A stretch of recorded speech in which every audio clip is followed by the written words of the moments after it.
আসসালামু আলাইকুম। আমি হাকিম রফিক সরকার। বন্ধুরা, আমার হাতে যে গাছটা দেখছেন, লাউ গাছ, সকলেই চিনে থাকেন। বাংলাদেশের মানুষ যে লাউ খায় না এমন লোক কম আছে।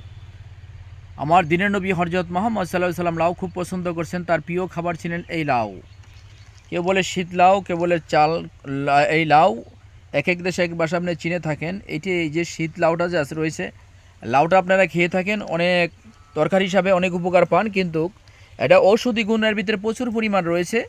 আমি বলে দেই, যাদের গ্যাসের সমস্যা অতিরিক্ত, কোনো ওষুধে গ্যাস আপনি কমছে না, কোনো ওষুধে আপনার গ্যাস ভালো হচ্ছে না। আল্লাহ রহমতের মালিক। এই যে করা লাউটা দেখছেন, এই যে লাউয়ের যে ভিতরে উপরে যে এটা রয়েছে, কলিটা রয়েছে, এটা সহ এই করা লাউগুলি, যেগুলি এরকম লাউগুলি যে দেখা যাচ্ছে মরে যাচ্ছে, এই লাউগুলি আপনি বেশি খেতে পারবেন। এখন এটা কেমনে খাবেন আমি বলে দিই, গ্যাসের জন্য বিশাল উপকার পাবেন। এই লাউগুলি ছোটো ছোটো করে ক্ষুদ্র ক্ষুদ্র করে পলবেন, পলার পর রোদ্রে শুকাবেন, শুকায়ে গুঁড়া করে পাউডার করে নেবেন।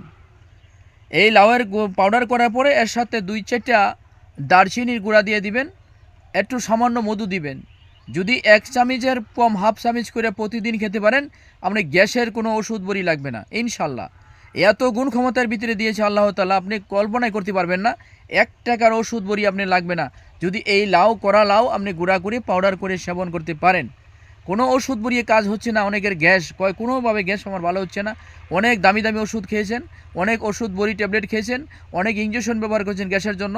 একবার খেয়ে দেখবেন আল্লাহ তাআলা এর ভিতরে কী গুণ ক্ষমতা রেখেছে আপনি কল্পনাই করতে পারবেন না। আমি হাকিম রফিক সরকার বলে দিলাম, আল্লাহর নিয়ামত জংলার গাছ দেখেন। এই মিষ্টি লাউ, এই চাল লাউ, যেটা শীত লাউ, এই লাউয়ের ভিতরে এত গুণ ক্ষমতা রয়েছে, গ্যাসের জন্য বিশাল উপকার। এই লাউয়ের পাতার শাক ডুগা সবই উপকার হয়। এবং এটা যদি আপনি গ্যাসের জন্য এভাবে খেতে পারেন, যেমন এই যে লাউগুলি মরে যায় না, এরকম শুকাই গেছে গা, এই লাউগুলি ভালো করে পইলে সুন্দর করে রৌদ্রে শুকাবেন, এরপর এটা যে দারচিনি মিক্স করে মধুর সাথে খাবেন, ইনশাল্লাহ খেয়ে দেখবেন আপনি কল্পনাই করতে পারবেন না আল্লাহ তাআলা এর ভিতরে গুণ ক্ষমতা রেখেছে। এ বলে শেষ করলাম। আসসালামু আলাইকুম ওয়া রাহমাতুল্লাহি ওয়া বারাকাতুহু।